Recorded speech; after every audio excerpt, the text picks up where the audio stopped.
రావిపూడి గారి దర్శకత్వంలో మెగాస్టార్ చిరంజీవి గారు ఒక సినిమా చేసిన విషయం తెలిసిందే. మనశంకర్ వరప్రసాద్ గారు 2 సినిమాలు అయితే ఆయన నటిస్తున్నారు. ఈ సినిమాలో విక్టరీ వెంకటేష్ గారి క్యామియో కూడా ఉన్నదని తెలుస్తుంది.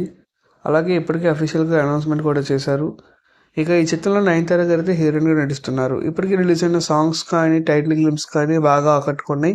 ఈ మూవీపై హైప్ కూడా పెరిగింది.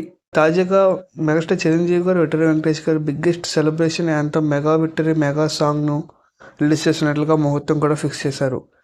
ఈ చిత్రంలోని third single mega victory mass సాంగ్ను డిసెంబర్ 30వ తేదీన అఫీషియల్గా విడుదల చేస్తున్నట్లుగా మేకర్స్ ప్రకటించారు. దీనికి సంబంధించినటువంటి ఒక పోస్టర్ ప్రోమోను కూడా రిలీజ్ చేశారు. ఎనర్జీతో నిండిన ఈ పోస్టర్లో మెగాస్టార్ చిరంజీవి గారు విక్టరీ వెంకటేష్ గారు ఇద్దరు స్టైలిష్ డ్రెస్ పూజల్లో అదరగొట్టారు. అయితే ఈ చిత్రం గ్రాండ్గా జనవరి 12వ తారీఖున సంక్రాంతికి కనుక ప్రపంచవ్యాప్తంగా గ్రాండ్గా రిలీజ్ కానుంది.